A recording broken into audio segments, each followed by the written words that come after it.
नमः श्रीयतिराजाय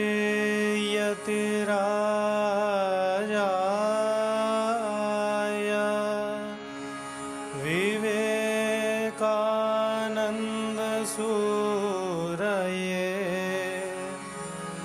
सच्चित्सुखस्वरूपाय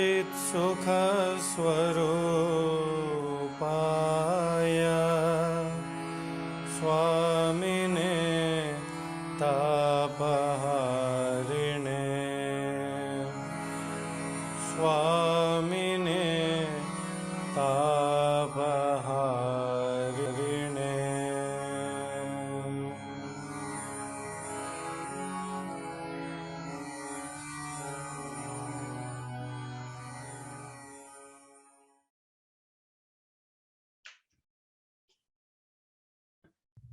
श्री गुरुभ्यो नमः। माया कल्पित मातृता मुखमृषा द्वैत प्रपंचाश्रयः सत्यज्ञान सुखात्मक श्रुतिशिखोत्थाखंडधी गोचरः मिथ्याबंध विधूननेन परमानंदैकतानात्मकं मोक्षं प्राप्त इव स्वयं विजयते विष्णुर्विकल्पोज्झितः। एतावत्पर्यन्तं पाठनेन सोपाधिकत्व भंग प्रकरण पर्यन्तम् अस्माभिः पंक्त्यर्थो निरूपितः। पक्षनिरूपणं, साध्यनिरूपणं, हेतुनिरूपणम्, अनन्तरम् उपाधिवारणम् इति एतावत् कार्यं जातम्। इतः परम् अग्रे पाठनापेक्षया पुनः किञ्चित् ब्रह्मानन्दीय व्याख्यानानुसारं तत्र तत्र विद्यमानान् विशेषांशान् निरूपयामि इति अवशिष्टैः कतिपयदिनैः यावत् शक्यते तावत् कुर्मः इति मत्वा इदानीं पुनः आरम्भात् प्रभृति व्याख्यानाय प्रवृत्तः अस्मि। तत्र ब्रह्मानन्दीये अनेके अंशाः निरूपिताः। तत्सर्वं वक्तुं न शक्यते। केचन अंशाः यथासम्भवं तत्र तत्र विद्यमानाः अंशाः निरूप्यन्ते।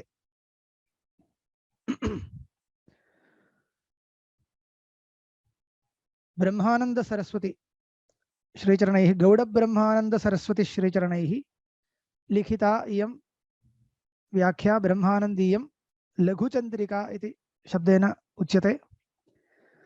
गुरुचंद्रिका इति अन्या व्याख्या लिखिता।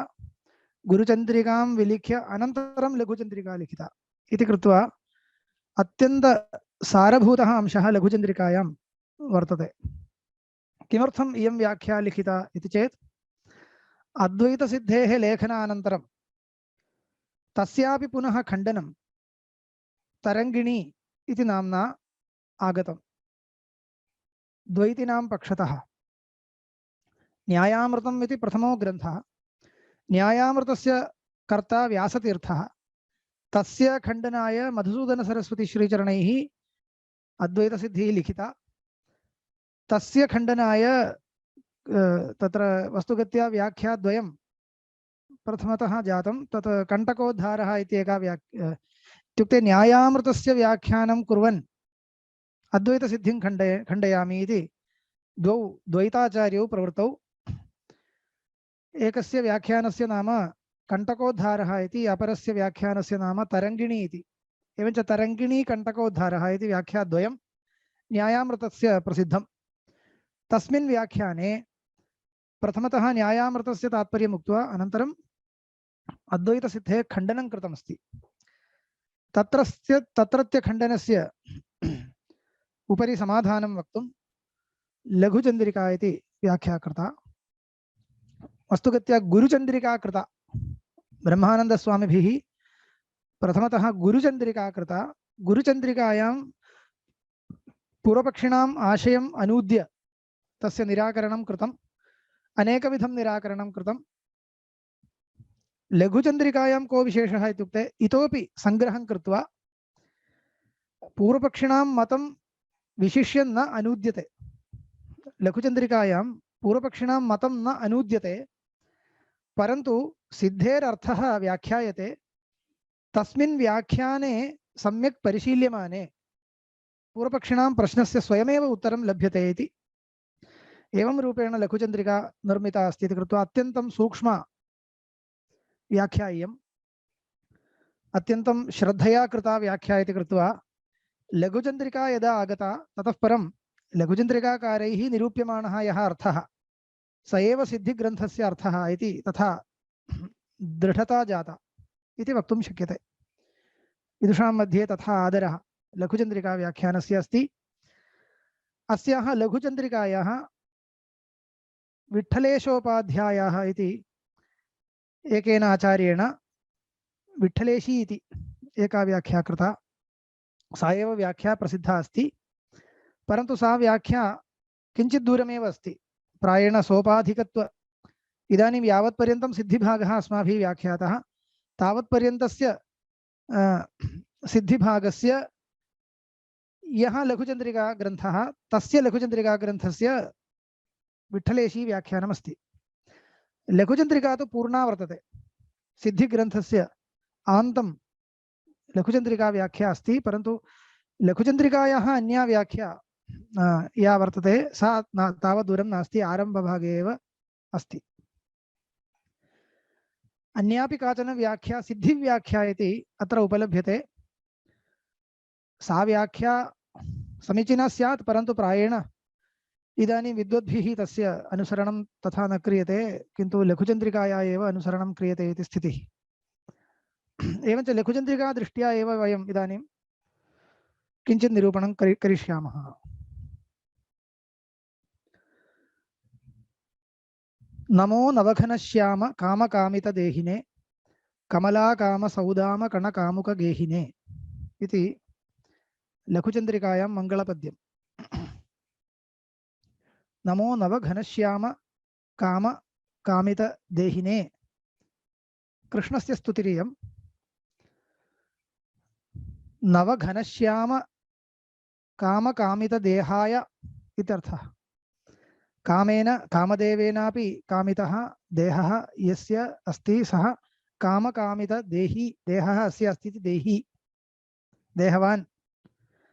अपि च नवघनश्याम, नवघनस्य मेघस्य यः श्यामवर्णः तादृशवर्णयुक्तः वर्णयुक्तशरीरवान् तस्मै नमो नवघनश्याम कामकामितदेहिने। तत्र कश्चन विचारः क्रियते।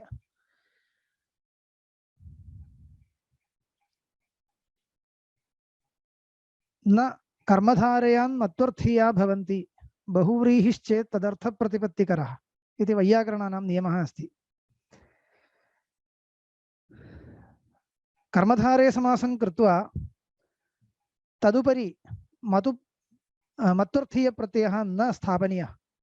कदा मत्वर्थीयप्रत्ययेन बोद्धव्यः यः अर्थः सः बहुव्रीहिणा एव वक्तुं शक्यते, तर्हि तदुपरि कर्मधारय तदुपरि कर्मधारयं कृत्वा मत्वर्थीयप्रत्ययो न स्थापनीयः इति कश्चन नियमः। तस्य नियमस्य अत्र उल्लङ्घनं कृतं खलु एतैः इति प्रश्नः। प्रश्नस्य तात्पर्यं पुनः वदामि। इदानीं पीताम्बरः इति शब्दो वर्तते। पीतम् अम्बरं यस्य सः पीताम्बरः। पीतवर्णयुक्त अम्बरवान् इत्यर्थे बहुव्रीहि समासः अयं पीताम्बरशब्दः। पीतम् अम्बरं यस्य सः।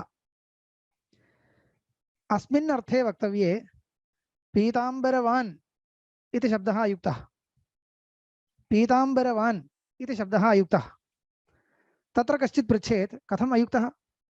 पीताम्बरवान् इति शब्दस्यापि स एव अर्थो लभ्यते। कथम् इत्युक्ते पीतञ्च तद् अम्बरञ्च पीताम्बरम् इति कर्मधारयं कृत्वा पीतरूपविशिष्टम् अम्बरम् अस्य अस्ति इति पीताम्बरवान् इति कर्तुं शक्यते खलु। तर्हि कुतः अयं शब्दः अयुक्तः इति चेत् तत्र अयं नियमः आगतः। न कर्मधारयात् मत्वर्थीयाः भवन्ति बहुव्रीहिश्चेत् तदर्थप्रतिपत्तिकरः। कर्मधारयं कृत्वा अनन्तरं मत्वर्थीयप्रत्ययः न योजनीयः। कदा? यदि बहुव्रीहिणा सः अर्थो लम्भयितुं शक्यते। एवञ्च पीतम् अम्बरं यस्य सः इति अर्थे बहुव्रीहि समासः कर्तुं शक्यते खलु पीताम्बरः इति स्थिते तस्मिन्नेव अर्थे पीताम्बरवान् इति शब्दो न वक्तव्यः। भवता किमुक्तं पीतं च तदम्बरं च पीताम्बरम् इति कर्मधारयं कृत्वा तदुपरि मत्वर्थीयप्रत्ययः स्थाप्यते इत्युक्तं तदयुक्तम् इति निषेधः कृतो वर्तते इति। एतत् सर्वं प्रकृते किमुच्यते इत्युक्ते किमर्थमुच्यते इति चेत् नमो नवघनश्याम कामकामितदेहिने इति प्रयुक्तम् आचार्येण।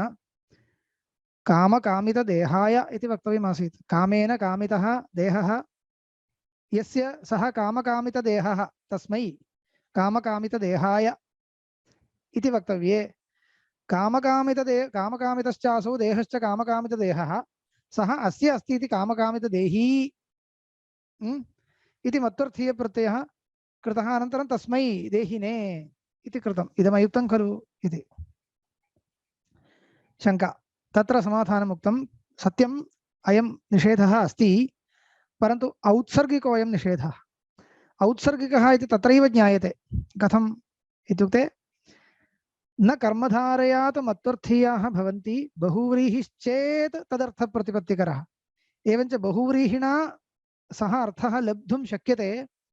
बहुव्रीहिणा लब्धुं शक्यः यः अर्थः तावानेव अर्थः यदि विवक्षितः तर्हि कर्मधारयात् मत्वर्थीयः न कर्तव्यः इत्येव निषेधस्य अभिप्रायः। यदि बहुव्रीहिणा लब्धुम् अशक्योपि कश्चन अर्थः अधिकार्थः यदि विवक्षितः तर्हि कर्मधारयात् मत्वर्थीयप्रत्ययः कर्तुं शक्यते इति। कः तत्र अधिकः अर्थः विवक्षितः इत्युक्ते नित्ययोगः। नित्यं सम्बन्धः नित्यं तस्य योगः यदि विवक्षितः कामकामितदेहवत्वं नियतम् अथवा अतिशयितसम्बन्धः इत्येतादृश अर्थाः केचन अर्थाः भवन्ति। ते यदि विवक्षिताः तर्हि कर्मधारयादपि मत्वर्थीयप्रत्ययः कर्तुं शक्यते इति तेषां पूर्वपक्षिणां समाधानम् उक्तमस्ति। तस्मात् नमो नवघनश्याम कामकामितदेहिने इति प्रयोगस्य साधुत्वं वर्णितम्। अयं तत्र विठ्ठलेशीये विद्यमानः विषयः। अग्रिमपादकः नमो नवघनश्याम कामकामितदेहिने कमला कामसौदामकणकामुकगेहिने इत्यस्ति। तस्य कोऽर्थः इत्युक्ते कमला कामः इत्युक्ते कमला इति शब्दस्य ऐश्वर्यम् इत्यर्थः। कमला कामः ऐश्वर्यकामः। ऐश्वर्यकामः कः? सुदामा। सुदामा कुचेलः इति उच्यते। सुदामा च तस्य नाम। कश्चित् ब्राह्मणः आसीत् श्रीकृष्णस्य सुहृत्। सः पृथुकानादाय स्वस्य दारिद्र्यनिवारणाय भगवन्तं द्रष्टुं द्वारकां गतवान् इत्यादि कथा वर्तते। तस्य अनुग्रहः कृतः महदैश्वर्यं भगवता प्रापितम् इत्यादि कथा पुराणेषु वर्तते। तां कथां स्मारयित्वा इदं विशेषणं दत्तमस्ति। कमला कामसौदाम कण कामुकगेहिने इति। अत्र किञ्चित् स्वारस्यं विवक्षितं। भगवतः कृष्णस्य श्रीकृष्णस्य विशेषणं कमला कामसौदाम कणकामुकः। कमला कामः यः सुदामा तस्य कणः। कणः इत्युक्ते पृथुककणः। तस्य हस्ते ये पृथुककणाः आसन् तान् कणान् अयं कामयते श्रीकृष्णः। तादृशाय गेहिने गेहिने इत्यस्ति। गेहि इत्युक्ते गृहस्थः।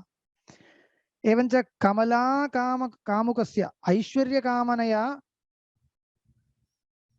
स्वात्मानं द्रष्टुं आगतस्य दर्शनाय आगतस्य कुचेलब्राह्मणस्य ये पृथुककणाः तस्य हस्ते ये पृथुककणाः आसन् तान् कामयमानः अयं गेही गृहस्थः वर्तते। तस्मै नमः इति। अत्र किं स्वारस्यम् इत्युक्ते विरोधालङ्कारः। विरुद्धमिदमुच्यते इत्युक्ते विरोधालङ्कारः इत्युक्ते कथं भवति साहित्यशास्त्रे कश्चन विरोधः प्रतीयते विरोधस्य परिहारोऽपि भवति। परिहारः व्यज्यते, व्यञ्जनया प्रतिपाद्यते, तर्हि विरोधालङ्कारः। तत्र गेही इति विशेषणं दत्तम्। इदं बुद्धिपूर्वकं विशेषणं ता स्थापितमस्ति। गेही कथं भवेत्? अतिथेः कृते यद् अपेक्षिते तद् दानपरः भवेत्। तस्य सकाशात् किञ्चित् स्वीकर्तुं यः इच्छति सः कीदृशः गेही इति। अयं च गेही वर्तते श्रीकृष्णः गृहस्थः, स्वयम् ऐश्वर्यवान् अस्ति। यस्तु ब्राह्मणः तस्य सकाशे दरिद्रः, धनं कामयमानः, पत्नी प्रेरणया आगतः वर्तते, भक्तः, तस्य सकाशे यत्किञ्चिदस्ति तदपि मम कृते भवतु इति कामुकः अयं कामयते। कीदृशो अयं गृहस्थः? गृहस्थः सन्नपि, ऐश्वर्यवान् गृहस्थः सन्नपि दरिद्रस्य अतिथेः सकाशात् किञ्चित् कामयते इति। कीदृशोऽयं गृहस्थः इत्येवं विरोधप्रतीतिः। विरोधमात्रं वाच्यतया प्रतीयते, तस्य परिहारः कीदृशः विवक्षितः इत्युक्ते सः व्यञ्जनीयः। तत् किम् इत्युक्ते अयं भगवान् तादृशः करुणाशाली अस्ति यः भक्तस्य दुरितं निवर्तयितुम् अपेक्षितां सर्वां व्यवस्थां सामग्रीं सम्पाद्य दुरितं निवर्तयति इति। अयमाशयः कुचेलब्राह्मणस्य कुतः एतादृशं दारिद्र्यम् आसीत् इत्युक्ते दानधर्मस्य लोपवशात् जन्मान्तरे दानं नानुष्ठितम् इति तत्कृतप्रत्यवायेन दारिद्र्यमागतम् इति स्थितिरस्ति।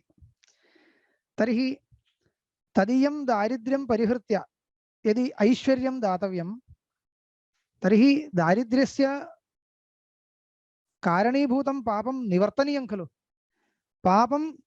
पापनिवृत्तिं विनैव यः यदि भगवान् फलं दद्यात् तर्हि तस्य पक्षपातित्वं स्यात्।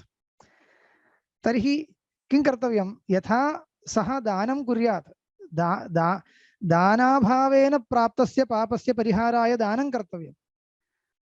स्वयं न करोति चेत् सः यथा दानं कुर्यात् तथा सः सम्पादनीयः इत्युक्ते तथा सः यथा चेष्टेत तथा कर्तव्यं। तस्मात् तस्य सकाशात् स्वीकुर्वन् तदीयान् कणान् बलाद् आगृह्य स्वीकुर्वन् कृष्णः तं दानं कारयतीव, दानं कारयन्निव तस्य दानाचरणद्वारा तदीयं दुरितं विनिवर्त्य ततः परं तस्मै फलं प्रयच्छति। ऐश्वर्यञ्च प्रदत्तवान् इति तु कथायां प्रसिद्धमस्ति। एवं विधः अयं भगवान् अत्यन्तकरुणाशाली इत्येवं व्यज्यते।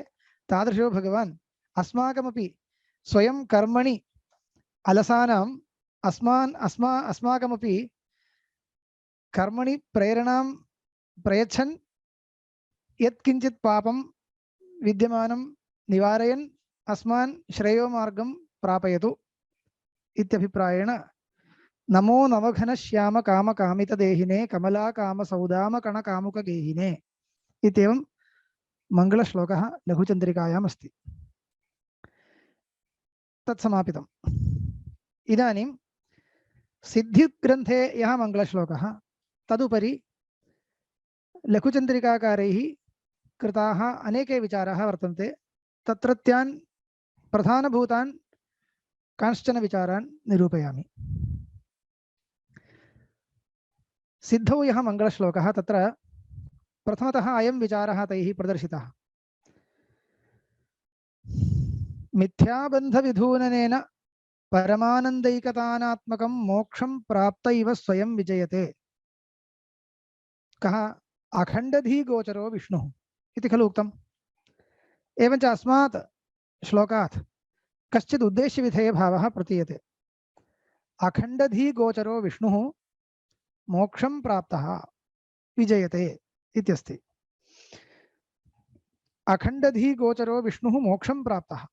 इदमस्माकं पर्याप्तम् इदं वाक्यम् इतः परं तर्क एव अखण्डधी गोचरो विष्णुः मोक्षं प्राप्तः इत्युक्तं खलु तत्र तस्य वाक्यस्य अप्रामाण्यम् आशङ्क्यते कथम् इत्युक्ते कश्चन नियमः अस्ति उद्देश्यतावच्छेदककालावच्छिन्नत्वं विधेये भासते इति नियमः उद्देश्यतावच्छेदककालावच्छिन्नत्वं विधेये भासते इति नियमः प्रसिद्धम् उदाहरणं धनवान् सुखी उद्देश्यतावच्छेदकं धनम् उद्देश्यतावच्छेदककालः उद्देश्यतावच्छेदकस्य यः कालः धनकालः धनकाले तस्य सुखमस्ति विधेयं भवति सुखं सुखे धनवत्वकालीनत्वं यदा तस्य धनं भवति तदा सुखी भवति इत्यर्थः प्रतीयते स्वरसतः एवं प्रतीयते तद्वदेव सर्वत्र प्रतीयते इति स्वीकृतम्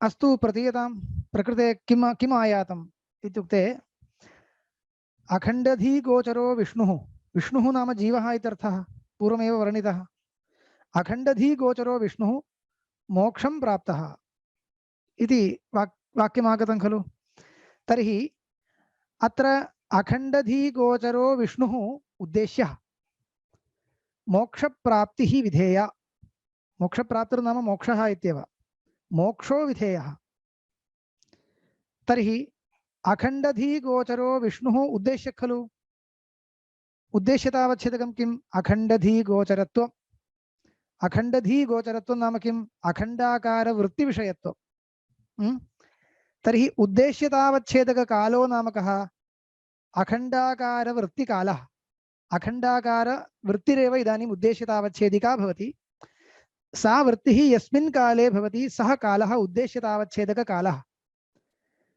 तत् कालावच्छिन्नत्वं मोक्षे प्रतीयते भासते इति स्थितिः तेन दोषद्वयं किं दोषद्वयं मोक्षस्य कालावच्छिन्नत्वम् उक्तं स्यात् अयमेको दोषः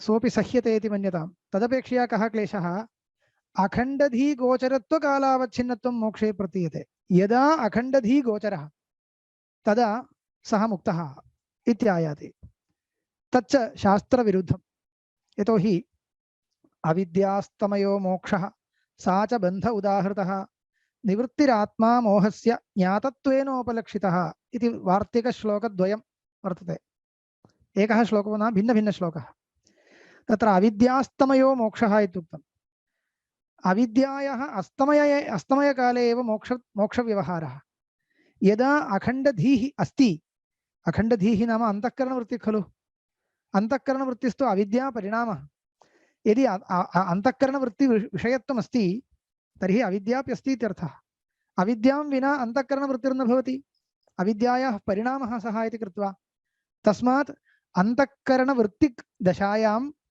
तत्र अविद्या अस्ति तस्मात् अविद्यास्तमयो नास्ति तर्हि कथं तत्कालावच्छेदेन तस्य कथं मोक्षः ज्ञातत्वेन उपलक्षितः आत्मा मोक्षः इति वार्तिककारैः उक्तम् आत्मैव मोक्षः कीदृशः आत्मा ज्ञातत्वेन उपलक्षितः उपलक्षित इति किमर्थम् उक्तं ज्ञातत्वं यदा अस्ति ज्ञातत्वं नाम ज्ञानविषयत्वं नाम वृत्तिविषयत्वं यदा आत्मनि अस्ति तस्मिन् काले तस्य मोक्षो नास्ति अतएव ज्ञातत्व विशिष्टः इति नोक्तं ज्ञातत्व उपलक्षितः इत्युक्तं ज्ञातत्व अभावदशायां पश्चादेव तस्य मोक्षः तस्मात् अखण्डधीगोचरो विष्णुः मोक्षं प्राप्तः इति उच्यमाने उद्देश्यतावच्छेदककालावच्छिन्नत्वस्य विधेये भाननियमात् उद्देश्यतावच्छेदकीभूत अखण्डधीगोचरत्वकालः विधेयभूते मोक्षे भासते इति कृत्वा कः वाक्यार्थः स्यात् वृत्तिदशायाम् अयं मुक्तः इत्युक्तं स्यात् तच्च शास्त्रविरुद्धं तस्मात् इदम् अप्रामाणिकं खलु लिखितम् इति शङ्का उत्थापिता अस्तु अयं नियमः किमर्थं स्वीकर्तव्यः कः नियमः उद्देश्यतावच्छेदककालावच्छिन्नत्वं विधेये भासते इति नियमस्त्यज्यताम् इति चेत् तथा न सः नियमः अपेक्षते अयं नियमो यदि न स्वीक्रियेत तर्हि गन्धप्रागभाववान् घटो गन्धवान् इति वाक्यस्य प्रामाण्यापत्तिः गन्धप्रागभाववान् घटो गन्धवान् इति वाक्यम् अत्र गन्धप्रागभाववान् इत्यंशः यदि परित्यज्यते तर्हि वाक्यं समीचीनं खलु घटो गन्धवान् एव घटो गन्धवान् इति वाक्यं प्रामाणिकं परन्तु गन्धप्रागभाववान् घटः गन्धवान् न भवति गन्धप्रागभाववान् घटः गन्धवान् न भवति इति कृत्वा खलु गन्धप्रागभाववान् घटो गन्धवान् इति वाक्यम् अप्रामाणिकम् इत्युच्यते इदं वाक्यम् अप्रामाणिकम् इति प्रसिद्धं परन्तु अस्य वाक्यस्य अप्रामाण्यं यदि प्रदर्शनीयं तर्हि अस्माद् वाक्यात् बाधितः कश्चन अर्थः प्रतीयते इति वक्तव्यं कः बाधितः अर्थः इत्युक्ते गन्धप्रागभावदशायां कथं घटः गन्धवान् भवति गन्धप्रागभावकाले घटः गन्धवान् इत्यर्थः अस्माद् वाक्यात् प्रतीयते इति वक्तव्यं यदि न प्रतीयते तर्हि अस्य वाक्यस्य अप्रामाण्यमेव नास्ति परन्तु प्रतीयते इति वक्तव्यं कथं प्रतीयते इत्युक्ते एतत् नियमबलादेव प्रतीयते उद्देश्यतावच्छेदककालावच्छिन्नत्वं विधेये भासते अत्र घटो गन्धवान् गन्धप्रागभाववान् घटो गन्धवान् इत्यत्र घटः उद्देश्यः गन्धप्रागभाववत्वम् उद्देश्यतावच्छेदकम् इत्युक्ते गन्धप्रागभावः उद्देश्यतावच्छेदकः गन्धप्रागभावकालावच्छिन्नत्वं गन्धे प्रतीयते गन्धवत्वं विधेयं तर्हि गन्धप्रागभावकालावच्छिन्नत्वं विधेयभूते गन्धे प्रतीयते अस्माद् वाक्यात् तच्च बाधितं गन्धे गन्धप्रागभावकाले गन्धो न भवति तस्मात् एतस्य वाक्यस्य गन्धप्रागभाववान् घटो गन्धवान् इति वाक्यस्य अप्रामाण्यं समर्थयितुम् अयं नियमः स्वीकर्तव्यः तस्मात् सः नियमः स्वीक्रियते चेत् अत्र दोषो भवति इति शङ्का उत्थापिता शङ्कायाः परिहारः कथं कृतः इत्युक्ते परिहारः कोऽपि नास्ति अयं नियमः समीचीनः नियमः परन्तु सर्वत्र आदरणीयः इति नास्ति औत्सर्गिकः अयं नियमः अस्य अपवादो वर्तते कथम् अपवादः इत्युक्ते वाक्यं सर्वदा विवक्षानुसारेणैव शाब्दबोधं जनयति तात्पर्यानुसारेणैव शाब्दबोधं जनयति एवञ्च यत्र तात्पर्यं नास्ति उद्देश्यतावच्छेदककालावच्छिन्नत्वं विधेये भासताम् इति तात्पर्यं नास्ति इत्यत्र तात्पर्यग्राहकमस्ति चेत् एतादृश भासताम् इत्यत्र तात्पर्यं नास्ति वक्तुः इत्यत्र यदि तात्पर्यग्राहकमस्ति तदानीमपि अयं नियमः परिपालनीयः इति नास्ति तदर्थम् एकम् उदाहरणमुक्तम् एकम् ईश्वरानुमानम् उत्पत्तिकालीनो घटः सकर्तृकः कार्यत्वात् इति किमपि अनुमानम् उत्पत्तिकालीनो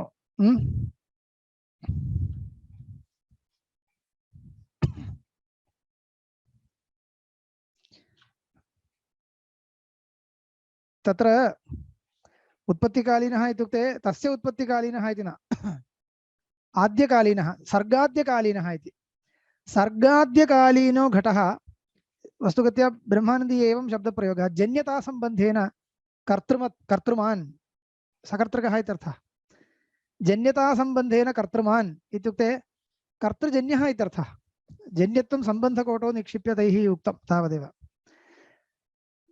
इदं परार्थानुमानं यः ईश्वरं नाङ्गीकरोति तस्य कृते अनुमानं प्रयुज्यते तत्र प्रतिज्ञावाक्यम् एवमस्ति सर्गाद्यकालीनो घटः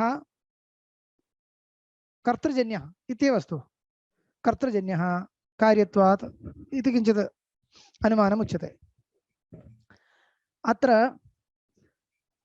इदं पश्यतु सर्गाद्यकालीनो घटः सर्गाद्यकालीनो घटः इति किमर्थं पक्षविशेषणं दत्तम् इत्युक्ते अन्यः घटः इति केवलं पक्षीकरणे तत्र कुलाल रूपसकर्तृकत्वं सिद्धं वर्तते इति कृत्वा सिद्धसाधनं भवति।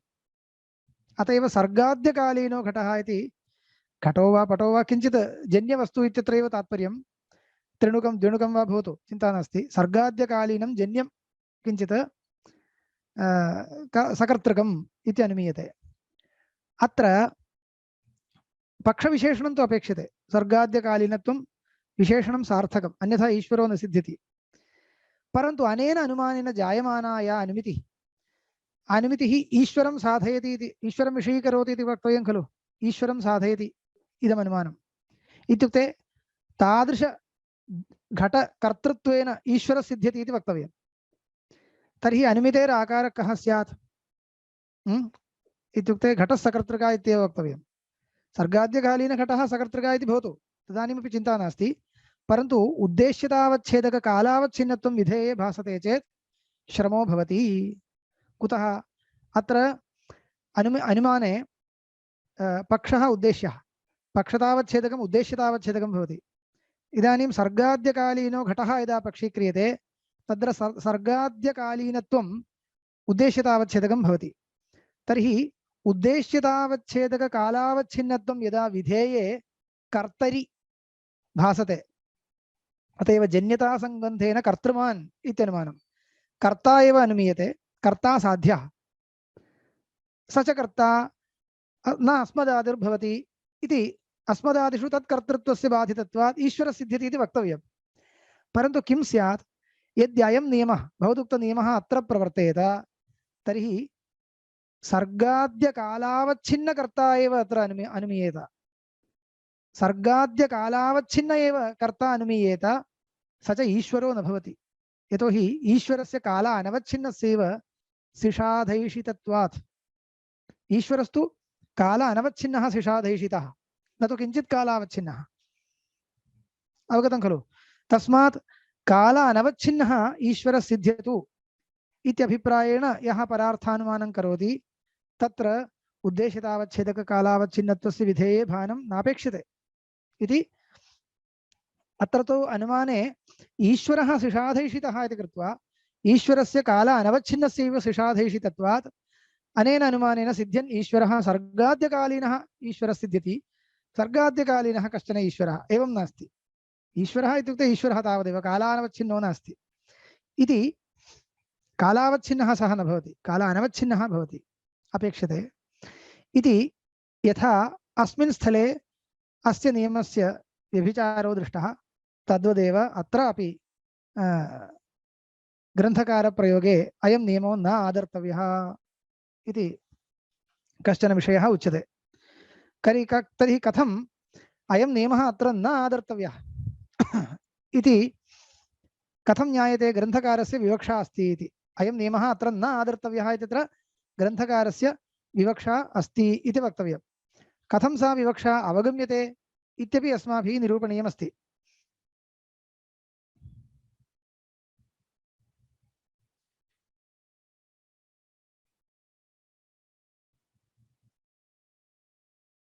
तत् कथं ज्ञायते इत्युक्ते मिथ्याबन्धविधूननेन मिथ्याबन्धविधूननेन विकल्पोज्झितः इत्युक्तं खलु आचार्येण। तत्र बन्धे मिथ्यात्वम् उक्तं, विशेषणं दत्तं। बन्धे मिथ्यात्वस्य विशेषणस्य दानेन किं ज्ञायते? अज्ञानकार्यत्वं तैः सूचितं भवति। तर्हि बन्धो नाम सर्वं दृश्यजातं, सर्वं बन्ध एव। तर्हि अन्तःकरणवृत्तेरपि अज्ञानकार्यत्वं तैः सूचितमेव अस्ति इति कृत्वा अज्ञानकार्यस्य तस्य विद्यमानतादशायाम् अज्ञानस्यापि विद्यमानत्वं तैः सूचितम् इति कृत्वा अज्ञानस्य विद्यमानतादशायां मोक्षो नास्ति, मोक्षो नापेक्षते, तत् पश्चादेव मोक्षः इत्येव तेषां विवक्षा अस्ति। अतः स्वकीयविवक्षा तैः तत्र मिथ्याबन्धविधूननेन इत्यत्र बन्धस्य मिथ्यात्वरूपविशेषणदानेन सूच्यते। तस्मात् वृत्तिदशायामेव सः मुक्तः इति तु तात्पर्यं ग्रन्थकर्तुः नास्ति इति स्वकीयैरेव शब्दैः अवगम्यते, ग्रन्थकारस्य शब्दैरेव अवगम्यते इति कृत्वा अयं नियमः अत्र न आद्रियते। तस्मात् उद्देश्यतावच्छेदककालावच्छिन्नत्वस्य विधेयभानम् इति नियमः अत्र नाद्रियते बहुत्र न आद्रियते, अत्रापि न आद्रियते, तात्पर्यग्राहकस्य सत्त्वात् इति तत्र समाधानम् उक्तम्। कश्चित् परिष्कारः ज्ञातव्यः। वृत्तिदशायां मोक्षो नास्ति, अविद्या तिष्ठति इति कृत्वा वृत्तिदशायां मोक्षो नास्ति इति उच्यते खलु। तर्हि कदा मोक्षः? अविद्यानाशानन्तरम् इति वक्तव्यम्। अविद्यापि नष्टा तदनन्तरं मोक्षः इति वक्तव्यम्। तत्र क्लेशः, अस्मिन् व्यवहारे क्लेशः। कः क्लेशः इत्युक्ते काचन व्याप्तिर्वक्तव्या। मिथ्याबन्धविधूननेन विकल्पोज्झितः इत्यस्ति खलु। तत्र मिथ्याबन्धविधूननेन इत्यत्र तृतीया ज्ञापकहेतौ इति स्वीकृतमस्ति। अयं विषयः मया मूलव्याख्यानकाले एव उक्तः। मिथ्याबन्धविधूननेन इत्यत्र तृतीया ज्ञापकहेतौ। कः ज्ञापकहेतुः इत्युक्ते तत्र ज्ञाप्यज्ञापकभावः विवक्षितः इत्यर्थः। वह्निमान् धूमेन, अत्र तृतीया ज्ञापकहेतौ इत्युक्ते कोऽर्थः? धूमः तत्र ज्ञापकः, वह्निः ज्ञाप्यः इत्यर्थः। ज्ञाप्यज्ञापकभावो नाम व्याप्यव्यापकभावः इत्यर्थः। तर्हि मिथ्याबन्धविधूननं व्याप्यं विकल्पोज्झनं व्यापकम् इत्यायाति।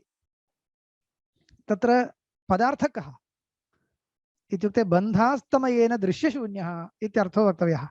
मिथ्याबन्धविधूननं नाम बन्धास्तमयः, बन्धनाशः। बन्धनाशेन दृश्यशून्यः, बन्धास्तमयेन दृश्यशून्यः इत्यर्थो वक्तव्यः। बन्धास्तमयेन इत्यर्थः मिथ्याबन्धविधूननेन इत्यस्य। विकल्पोज्झितः इत्यस्य दृश्यशून्यः इत्यर्थः। तस्यापि कोऽर्थः इत्युक्ते बन्धास्तमयो नाम कः? अविद्या तत्कार्यशून्यत्वं बन्धास्तमयः। अविद्या तत्कार्यशून्यत्वं बन्धास्तमयः। दृश्यशून्यत्वम् इत्यस्य कोऽर्थः? अविद्या तत्प्रयुक्तशून्यत्वम् इत्यर्थः।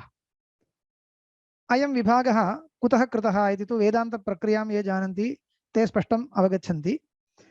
अविद्या कार्यम् अविद्या प्रयुक्तम् इति द्वयमस्ति। अविद्या इत्युक्ते ज्ञायते अनाद्यविद्या। सर्वमपि दृश्यम् अविद्या कार्यं न। अविद्या भिन्नमपि मिथ्याभूतं किञ्चित् अस्ति खलु। अत एव षडस्माकमनादयः इत्युच्यते। अविद्या चैतन्यसम्बन्धः अनादिः इत्युच्यते। अविद्या चैतन्यसम्बन्धः अनादिः इति कृत्वैव सः अविद्याजन्यो न, किन्तु अविद्या प्रयुक्तः इति वक्तव्यम्। किं नाम अविद्या प्रयुक्तत्वं नाम इत्युक्ते अविद्याधीनस्थितिकत्वम्, अविद्याजन्यत्वं न। अविद्या चैतन्यसम्बन्धः अविद्यां विना न तिष्ठति तावदेव, इदमेव अविद्या प्रयुक्तत्वम्। एवञ्च दृश्येषु मध्ये अविद्याजन्यानि कानिचित् वर्तन्ते, अविद्या प्रयुक्तानि च वर्तन्ते वस्तूनि। तत्र अविद्या कार्यशून्यत्वेन अविद्या प्रयुक्तशून्यत्वं ज्ञाप्यते इति अभिप्रायेण अविद्या अस्तमयेन विकल्पोज्झितः इत्युक्तं। मिथ्याबन्धविधूननेन विकल्पोज्झितः इत्यर्थः उक्तः। अयं तत्र वाक्यार्थः प्रतिपाद्यते। तत्र जन्यजनकभावमादाय अविद्या बन्धास्तमयेन इत्युक्ते बन्धनाशेन विकल्पनाशः इति नाशं घटयित्वा ध्वंसं घटयित्वा किमर्थं न वक्तव्यम् इत्यपि विचारः मध्ये कृतः। तदपि मध्ये प्रदर्शयिष्यामि। इदानीम् आरम्भे किं वक्तुम् आगतवान् इत्युक्ते काचन व्याप्तिर्वक्तव्या।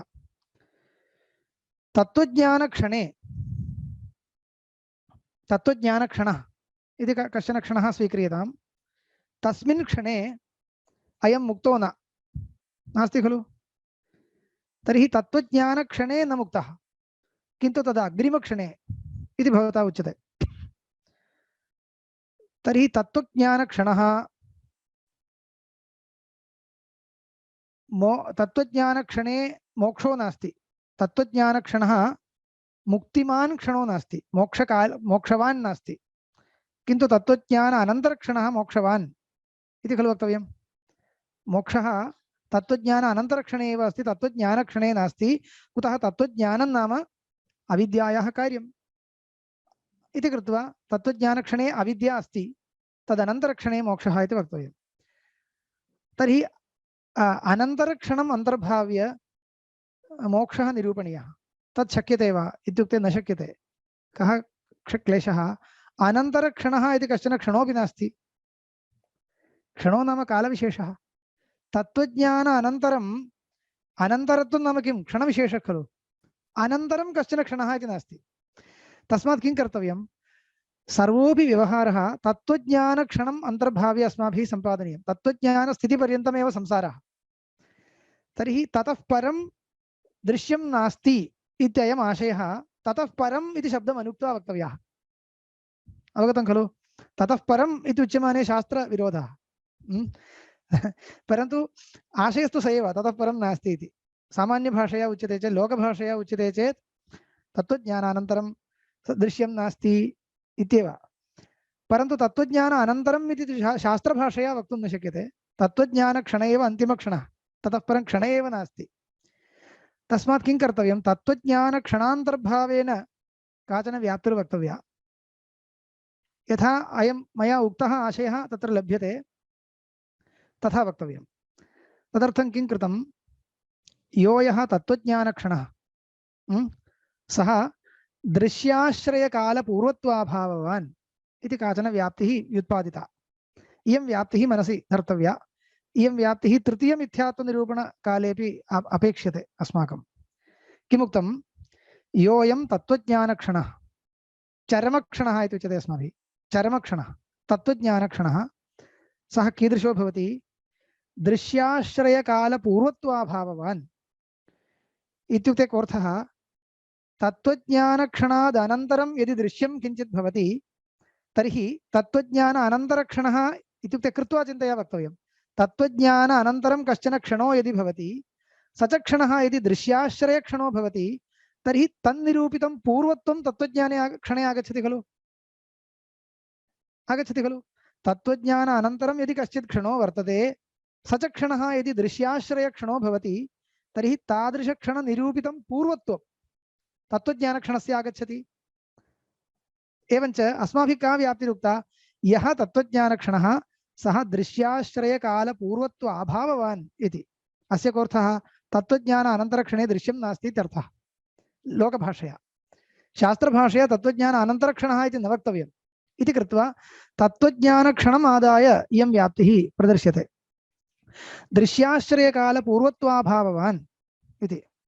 दृश्याश्रयकालपूर्वत्वाभाववत्वं व्यापकं। यत्र यत्र तत्त्वज्ञानक्षणत्वम् अथवा यः तत्त्वज्ञानक्षणः तादात्म्येन वा व्याप्तिरस्तु, तादात्म्येन व्याप्तिश्च यः तत्त्वज्ञानक्षणः सः दृश्याश्रयकालपूर्वत्वाभाववान्। अथवा यत्र यत्र यस्मिन् क्षणे तत्त्वज्ञानं तस्मिन् क्षणे दृश्याश्रयकालपूर्वत्वाभावः इति वा व्याप्तिर्वक्तव्या। दृश्याश्रयकालपूर्वत्वाभावः अन्यत्र प्रसिद्धः, पूर्वसंसारदशायां क्षणेषु प्रसिद्धः। दृश्याश्रयकालपूर्वत्वं अयं दृश्याश्रयकालः खलु। इदानीं यः भाषमाणक्षणः सः दृश्याश्रयकालः। तत्पूर्वत्वम् इतः पूर्वस्मिन् क्षणे प्रसिद्धम्। एवञ्च प्रतियोग्यप्रसिद्धिर् नास्ति। दृश्याश्रयकालः अयं कालः, अयं क्षणः। एतत् क्षणनिरूपितं पूर्वत्वम् इतः पूर्वस्मिन् क्षणे अस्ति। एवञ्च इतः पूर्वस्मिन् क्षणे प्रसिद्धं यत् दृश्याश्रयकालपूर्वत्वं तदभावः तत्त्वज्ञानक्षणे साध्यते इति एतादृशी व्याप्तिः अत्र वक्तव्या इति मध्ये व्युत्पादितम्। एतत् सर्वं केन प्रसङ्गेन आगतम् इति तु सर्वम् इदानीं न मया उच्यते। ग्रन्थोक्तक्रमम् आदाय मया उच्यते इति नास्ति। प्रसिद्धाः विषयाः केचन मनसि आगताः, केचन विषयाः निरूप्यन्ते तावदेव इति उक्तम्। तदादाय बन्धास्तमयेन दृश्यशून्यः इत्यस्य अभिप्रायो वक्तव्यः इति च उक्तम्। तत्र इदं ज्ञातव्यं, ध्वंसं घटयित्वा किमर्थं जन्यजनकभाव एव अस्तु। मध्ये प्रश्नः कृतः, मिथ्याबन्धविधूननेन विकल्पोज्झितः इत्यत्र मिथ्याबन्धविधूननं नाम ध्वंसः, नाशः। मिथ्याबन्धनाशेन इत्युक्ते अज्ञानतत्कार्यनाशेन इत्येव अस्तु, अथवा अज्ञाननाशेन इत्यस्तु। अज्ञाननाशेन मिथ्याबन्धो नाम अज्ञानम् इति व्याख्यानं क्रियताम् अज्ञाननाशेन तत्प्रयुक्तनाशवान् इत्यस्तु अर्थो भवतु इति नाशमेव घटयित्वा अर्थो वर्ण्यताम् इति कश्चित् पृच्छति इत्युक्ते विद्या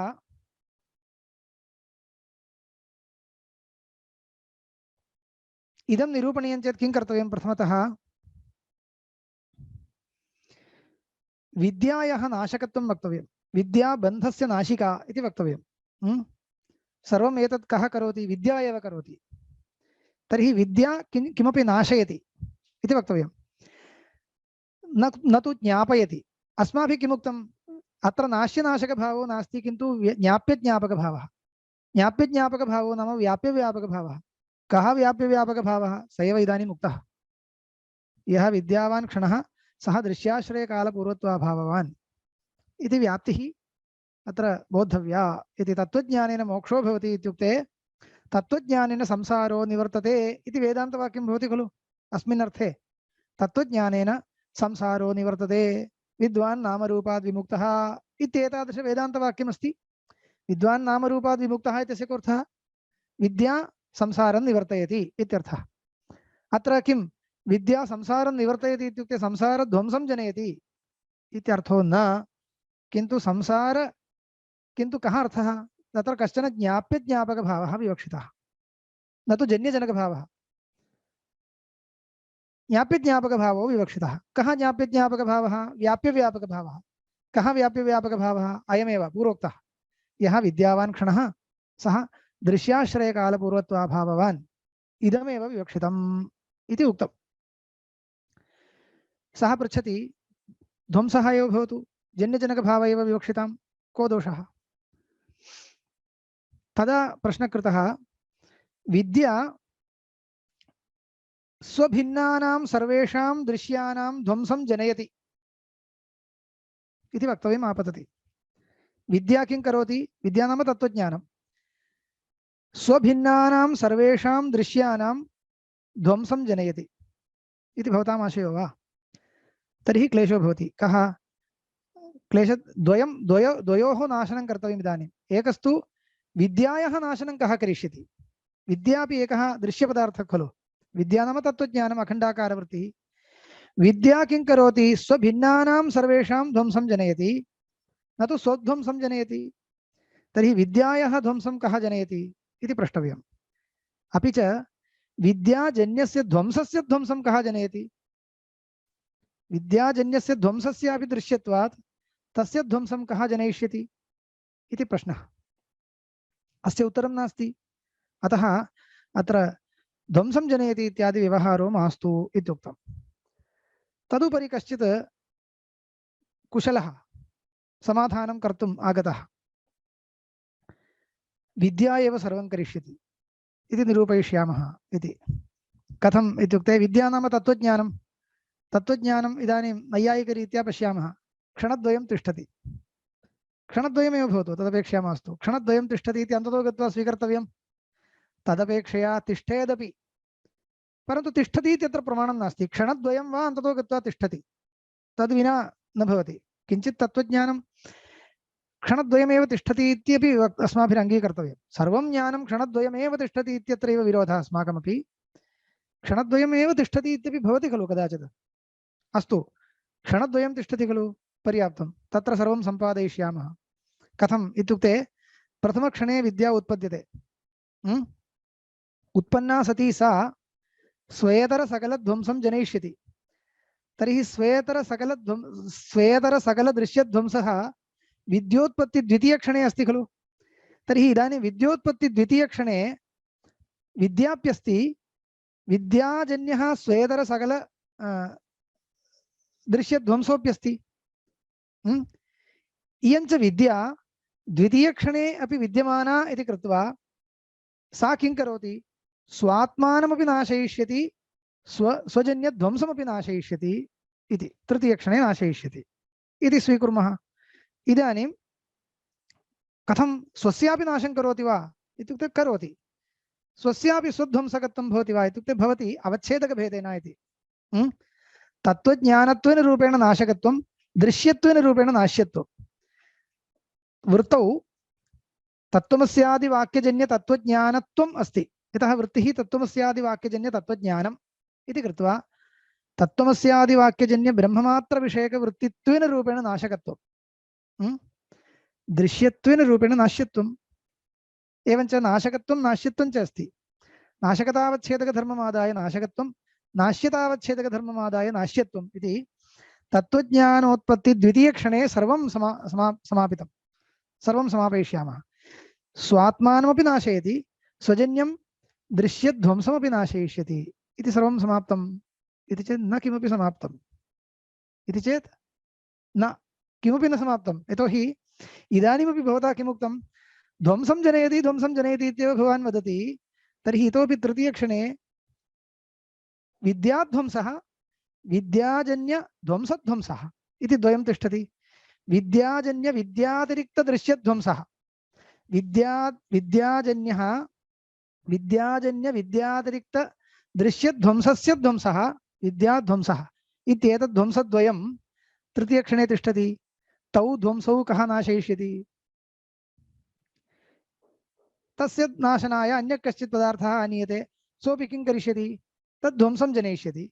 तस्य ध्वंसः केन नाश्यते इत्येवम् अनवस्था भविष्यति। तस्मात् ध्वंसपक्षो मास्तु, ज्ञाप्यज्ञापकभाव एव उच्यताम् इत्युक्त्वा आचार्यैः मिथ्याबन्धविधूननेन इत्यत्र तृतीया ज्ञापकहेतौ न कारकहेतौ इत्युक्तम्।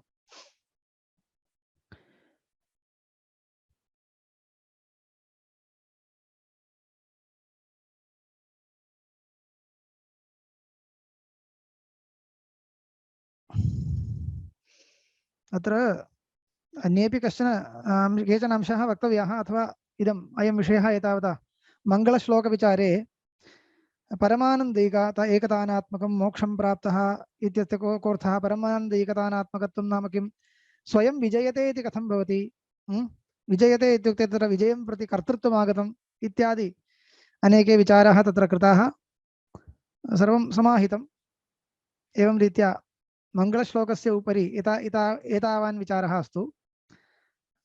अग्रे समयो वर्तते चेत् किञ्चित् अग्रे गच्छामः, परन्तु समयो नास्ति। अद्वैतसिद्धेर्द्वैतमिथ्यात्वसिद्धिपूर्वकत्वम् इत्यत्र यो विचारः प्रदर्शितः सः वस्तुगत्या इतः परं वक्तव्यः। तत्र मूलनिरूपणकाले एव मया उक्तः कश्चन विषयः पुनः स्मार्यते इदानीं निमेषत्रयेण, तदुक्त्वा अद्य समापयिष्यामि। तत्सम्बन्धीनाम् अन्येषां केषाञ्चित् अंशानां निरूपणं श्वः करिष्यामः। किञ्चित् स्पष्टीकर्तव्यं। पुनः मया मूलनिरूपणकाले उक्तमेव, तथापि अद्वैतसिद्धेः द्वैतमिथ्यात्वसिद्धिपूर्वकत्वम् इति उक्तं। कोऽर्थः इति विचारितम्। अद्वैतसिद्धिर्नाम कः पदार्थः इत्युक्ते द्वैताभावोपलक्षित ब्रह्मनिर्विकल्पकनिश्चयः, ब्रह्मविषयकः यः निर्विकल्पकनिश्चयः सः अद्वैतसिद्धिः इत्युक्तं। तादृशी या अद्वैतसिद्धिः तस्याः द्वैतमिथ्यात्वनिश्चयपूर्वकत्वं। सिद्धिर्नाम निश्चयः, द्वैतमिथ्यात्वसिद्धिर्नाम द्वैतमिथ्यात्वनिश्चयः, द्वैतमिथ्यात्वनिश्चयपूर्वकत्वम् इत्युक्ते कोऽर्थः इति। कार्यकारणभावः यदि स्यात् तर्हि कार्यं कारणपूर्वकम् इति वक्तुं शक्यते। कारणं कार्यस्य पूर्वम् अवश्यं भवति। तर्हि अद्वैतसिद्धिं प्रति द्वैतमिथ्यात्वसिद्धिः कारणम् इति कश्चित् कार्यकारणभावः विवक्षितो वा इत्युक्ते तथा न विवक्षितः इति वक्तव्यं। कार्यकारणभावो न विवक्षित एव। यदि कार्यकारणभावो न विवक्षितः तर्हि अवश्यं नियतपूर्ववृत्ति इति कथं वक्तुं शक्यते? नियतपूर्ववृत्तित्वं कारणत्वे सति घटते, नो चेत् कथं घटते इति। तदा उच्यते तथा न, कारणमेव नियतपूर्ववृत्ति इति नास्ति। यदि कारणमेव नियतपूर्ववृत्ति तर्हि अनन्यथा सिद्धत्वम् इति दलं नापेक्षते। नियतपूर्ववृत्तिनः अन्येपि केचन पदार्थाः भवन्ति, तस्य कारणत्वव्यवहारो नास्ति। अत एव खलु तत्र दण्डरूपं नियतपूर्ववृत्ति, परन्तु कारणं न। एवं केचन भवन्ति, अवश्यं पूर्वं भवति, कार्यात् पूर्वं भवति, परन्तु कारणं न। तद्वत् द्वैतमिथ्यात्वसिद्धिस्तु अवश्यपूर्वभाविनी इति वक्तव्यं, परन्तु कारणं न। एवं रूपेण तस्य वर्णनं कर्तव्यम् इत्युक्तं। तत् कथं कृतम् इत्युक्ते अद्वैतसिद्धिर्नाम कश्चन उपलक्षितनिश्चयः। द्वैताभावोपलक्षित निर्विकल्पक ब्रह्मविषयक निर्विकल्पक निश्चयः। इयञ्च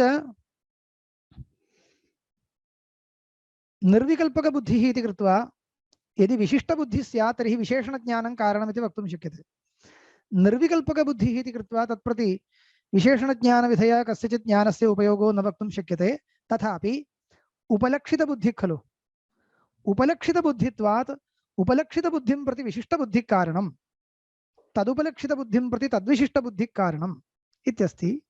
तस्मात् द्वैताभाव उपलक्षितबुद्धित्वात् अस्याः बुद्धेः द्वैताभाव उपलक्षितबुद्धित्वात् द्वैताभाव उपलक्षितबुद्धिं प्रति द्वैताभाव विशिष्टबुद्धिः कारणम् इति वक्तुं शक्यते। द्वैताभाव विशिष्टबुद्धिः इत्युक्ते किं भवति? ब्रह्मद्वैताभाववत् इति बुद्धिः, ब्रह्मद्वैताभाववत् इति विशिष्टबुद्धिः वक्तव्या। अस्तु, ब्रह्मद्वैताभाववत् इति बुद्धिरेव मिथ्यात्व द्वैतमिथ्यात्वबुद्धिर्वा? तथा वक्तुं न शक्यते। ब्रह्मद्वैताभाववत् इति बुद्धिः द्वैतस्य मिथ्यात्वबुद्धिर्न, ब्रह्मनिष्ठ अत्यन्ताभाव प्रतियोगी द्वैतम् इति बुद्धिः द्वैतस्य मिथ्यात्वबुद्धिः। तदपि वस्तुगत्या द्वैतस्य मिथ्यात्वबुद्धिर्न। यतोहि रूपं वायुनिष्ठ अत्यन्ताभाव प्रतियोगी इति बुद्धिः वायोः रूपस्य मिथ्यात्वबुद्धिर्वा? नास्ति। रूपं वायुनिष्ठ अत्यन्ताभाव प्रतियोगी इति बुद्धिरस्ति, वायौ रूपं नास्ति, तर्हि वायु रूपं मिथ्या इति भवति वा? न भवति। तर्हि रूपस्य मिथ्यात्वबुद्धिः नाम का स्यात्? यत्र रूपं प्रसक्तं तत्र निषिध्यमाने सति रूपस्य मिथ्यात्वं बोद्धुं शक्यते अस्माभिः। वायौ नास्ति तावन्मात्रेण रूपस्य मिथ्यात्वं बोद्धुं न शक्यते। तद्वत् द्वैतं ब्रह्मणि नास्ति, तर्हि द्वैतं मिथ्या इति आयाति वा? न आयाति। कदा तर्हि द्वैतस्य मिथ्यात्वम् अस्माभिः बोद्धुं शक्यते इति चेत् द्वैतं ब्रह्मण्येव प्रसक्तं तत्रैव नास्ति इति बुद्धिर्जायते चेत् द्वैतं मिथ्या इत्यस्माभिः द्वैतमिथ्यात्वबुद्धिः प्राप्तुं शक्यते। सा च बुद्धिः इदानीम् अद्वैतसिद्धेः पूर्वं कुत्र अस्ति इति प्रष्टव्यं। तदा उच्यते, इत्युक्ते एतादृशी बुद्धिः नियमेन अद्वैतसिद्धेः पूर्वं जायते इति निरूपणीयमस्ति अस्माभिः। अद्वैतसिद्धिः कस्मात् भवति? वाक्यात् भवति। एकमेवाद्वितीयम् इत्यादि वाक्यात् भवति। तस्मात् वाक्यात् यदा अद्वैतसिद्धिर्भवति, द्वैताभावोपलक्षित ब्रह्मविषयक निर्विकल्पक निश्चयो भवति, ततः पूर्वम् एवं यस्माद् वेदान्तवाक्यात् एतादृश द्वैताभावोपलक्षित ब्रह्मविषयक निर्विकल्पक निश्चयो जायते, तस्मात् पूर्वं तत्रैव विशिष्टबुद्धिरपि द्वैताभाववत्ता बुद्धिरपि जायते, द्वैतवत्ता बुद्धिरपि जायते इति वक्तव्यम्। एवञ्च वेदान्तवाक्यं किं करोति? द्वैतवत्वम् आरोप्य द्वैतं निषेधति। तर्हि द्वैतवति द्वैताभावनिषेधः कर्तव्यः। द्वैतवति द्वैताभावं बोधयित्वा अनन्तरं द्वैताभावोपलक्षित ब्रह्म निर्विकल्पकनिश्चयं जनयन्ति वेदान्तवाक्यानि। सर्वत्र एवं दृश्यते इति कृत्वा इदम् उपपादनीयं। तत्रापि उपपादनक्रमस्तु एवं भवति। निर्विकल्पकबुद्धिं प्रति नाम द्वैताभाव उपलक्षितबुद्धिं प्रति द्वैताभावविशिष्टबुद्धिः कारणम्। द्वैताभावविशिष्टबुद्धिश्च कीदृशी बुद्धिः इत्युक्ते निषेधात्मिका बुद्धिर्भवति खलु। ब्रह्म द्वैताभाववत् इति निषेधात्मिका बुद्धिः।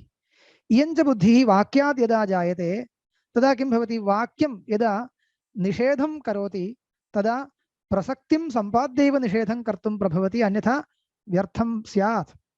अप्रसक्तप्रतिषेधो न कर्तव्यः। यद् वाक्यं निषेधतात्पर्यकं वाक्यं भवति तद्वाक्यं निषेधकरणात् पूर्वं प्रतियोगिनं प्रसञ्जयति। ब्रह्मणि प्रपञ्चः प्रसक्तो वा तदा खलु निषेधव्यं। ब्रह्मणि प्रपञ्चः प्रसक्तो न वा इति अस्माभिः चक्षुरिन्द्रियेण वा अनुमानेन वा अवगन्तुं न शक्यते। किं जगत् ब्रह्मणा सम्बद्धं वा अन्येन सम्बद्धं वा इति न ज्ञायते इत्युक्तं भाष्यकारैः। तस्मात् प्रपञ्चः ब्रह्मणा एव सम्बद्धः, कार्यकारणभावम् आपन्नः इत्यपि वेदान्तवाक्येनैव बोधनीयम्। तद् बोधयन्ति वा वेदान्तवाक्यानि? अवश्यं बोधयन्ति। एवञ्च ब्रह्मा द्वैताभाववत् इति इत्याकारक विशिष्टबुद्धेः उपलक्षितबुद्धिं प्रति कारणीभूतायाः अस्याः विशिष्टबुद्धेः निषेधबुद्धित्वेन प्रसक्तिसाकाङ्क्षत्वम् इति वक्तव्यम्। एवञ्च क्रमः कथम् आगतः? उपलक्षितबुद्धिं प्रति विशिष्टबुद्धिः कारणम्। विशिष्टबुद्धिश्च प्रकृते निषेधात्मिका बुद्धिः। निषेधात्मकबुद्धेः प्रसक्तिपूर्वकत्वम् अपेक्षते, प्रतियोगी प्रसक्तिपूर्वकत्वम् अपेक्षते। तर्हि अवश्यं निषेधात्मिकां बुद्धिं जनयत् वेदान्तवाक्यं किं करोति? प्रसक्तिं कृत्वा निषेधं करोति, निषेधात्मिकां बुद्धिं जनयति। ब्रह्म द्वैताभाववत् इति बुद्धिं जनयितुं प्रवृत्तं यत् वेदान्तवाक्यं, तदेव वेदान्तवाक्यं ब्रह्म द्वैतवत् इति द्वैतवत्वं प्रथमतः प्रसञ्जयति, अनन्तरं तत्र द्वैताभाव विशिष्टबुद्धिं जनयति, अनन्तरं लक्षणया द्वैताभाव उपलक्षित निर्विकल्पक ब्रह्ममात्र बुद्धिं जनयति। इत्ययं सर्वत्र अद्वैत प्रतिपादकानां वेदान्तवाक्यानां अद्वैत प्रतिपादन क्रमः इत्यवगन्तव्यम्। इदञ्च सदैव सौम्येदमग्र आसीत् इत्यत्र स्पष्टम्। अतएव प्रसक्ति संपादनायैव सदैव इदम् अग्रे आसीत् इत्युक्तम्। प्रसक्ति संपादकः भागः सः, इदं सर्वं सदैव आसीत्। कोऽर्थः? इदं सर्वं सद्रूप ब्रह्मात्मकम् आसीत् उत्पत्तेः पूर्वम्। अनेन किं ज्ञातं? सद्रूप ब्रह्म विहाय अन्यत्र इदं सर्वं स्थातुं नार्हति इत्यर्थः। सद्रूप ब्रह्म तादात्म्येनैव इदं सर्वं सूक्ष्मरूपेण वा स्थूलरूपेण वा स्थातुमर्हति। उत्पत्तेः पूर्वं नामरूप व्याकरणात् पूर्वम् इदं सर्वं सूक्ष्मरूपेण सद्रूप ब्रह्म तादात्म्यापन्नम् आसीत्। अनेन कथनेन किं जातम्? इदं सर्वम् इत्यनेन उच्यमानस्य दृश्यमात्रस्य सद्रूप ब्रह्म तादात्म्यं ज्ञातम्। इदमेव निषेधस्य कृते अपेक्षिता प्रसक्तिः। अस्तु, तर्हि तस्मिन् सद्रूपे ब्रह्मणि इदं सर्वं सर्वदा पारमार्थिकम् अस्ति वा? न, नेहनाना न, एकमेव अद्वितीयम्। तद् सद्रूपं वस्तु अनेन इदं पदार्थेन तादात्म्यापन्नमेव सर्वथा सर्वदा अस्ति वा? न, तद् एकमेव अद्वितीयम् इति कथनेन यस्य तादात्म्यं तत्र प्रसञ्चितं तस्यैव निषेधं करोति श्रुतिरेव स्वयं। तथा च किं जातं? प्रसक्तिं कृत्वा यस्मिन् सद्वस्तुनि दृश्यतादात्म्यं श्रुत्या प्रसञ्चितं तस्मिन्नेव सद्वस्तुनि एकमेव अद्वितीयम् इत्यनेन निषेधवाक्येन द्वैताभावो ज्ञापितः। द्वैताभावो ज्ञापितः। तर्हि किं जातं? द्वैतवत्वेन प्रतीयमाने द्वैतं नास्ति इत्येवं स्वप्रकारक प्रतीति विशेष्यनिष्ठ अत्यन्ताभाव प्रतियोगित्वं प्रतिपन्नोपाधो त्रैकालिक निषेध प्रतियोगित्वं मिथ्यात्वं ज्ञापितम्। तथा च तादृशम् इदानीम् इत्युक्ते प्रसक्तिः यदा क्रियते प्रसक्त्यनन्तरं द्वैताभावश्च तत्र उच्यते। ब्रह्मणि यस्मिन् ब्रह्मणि प्रसक्तिरुक्ता तस्मिन् ब्रह्मणि द्वैताभावश्च उक्तः। एवञ्च द्वैताभाववद् ब्रह्म इति विशिष्टबुद्धेः पूर्वं किमस्ति? द्वैतवद् ब्रह्म इति बुद्धिरस्ति। इदानीं क्रमः सम्यक् आगतः खलु? द्वैताभाव उपलक्षित निर्विकल्पक बुद्धेः पूर्वं द्वैताभाव विशिष्ट ब्रह्म बुद्धिरस्ति। द्वैताभाव विशिष्ट ब्रह्म बुद्धेः पूर्वं द्वैतवत्त्वेन ब्रह्म बुद्धिरस्ति। एवञ्च द्वैतवद् ब्रह्म द्वैताभाव विशिष्टम् इति यदा उपदेशो लभ्यते तदानीं तुल्यविद्येद्यतया ब्रह्मवृत्ति द्वैतवद् ब्रह्मवृत्ति अत्यन्ताभाव प्रतियोगी द्वैतम् इति लभ्यते। द्वैतवत्वेन प्रतीयमान ब्रह्मनिष्ठ अत्यन्ताभाव प्रतियोगी द्वैतम् इति बुद्धिः लभ्यते। इदमेव द्वैतमिथ्यात्वबुद्धिर्नाम। एवञ्च द्वैतमिथ्यात्वबुद्धिः अवर्जनीया इत्यर्थः। कारणमित्यर्थो न। अद्वैतसिद्धिं प्रति अद्वैतसिद्धेः पूर्वं या सामग्री अस्ति तत्र द्वैतमिथ्यात्वबुद्धिः अवर्जनीयतया भवत्येव इत्यर्थः। इति अद्वैतसिद्धेर्द्वैतमिथ्यात्वसिद्धिपूर्वकत्वम् इत्यस्य अर्थः एवमेव व्याख्येयः इति तैः निष्कर्षः कृतः। अस्तु, अत्र अद्य उपसंह्रियते। अवशिष्टं नाम एवं केचन विषकलितान् अंशान् निरूपयिष्यामि। श्रीगुरुभ्यो नमः। ओं तत्सत्।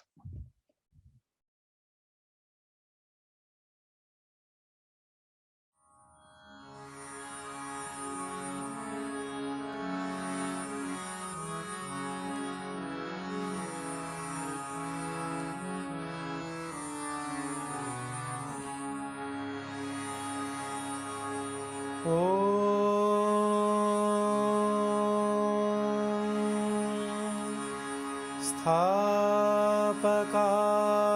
च धर्मस्य सर्वधर्मस्वरूपिणे अवतारवरिष्ठाय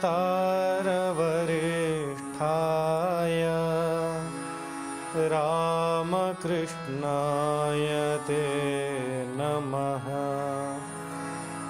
रामकृष्णाय ते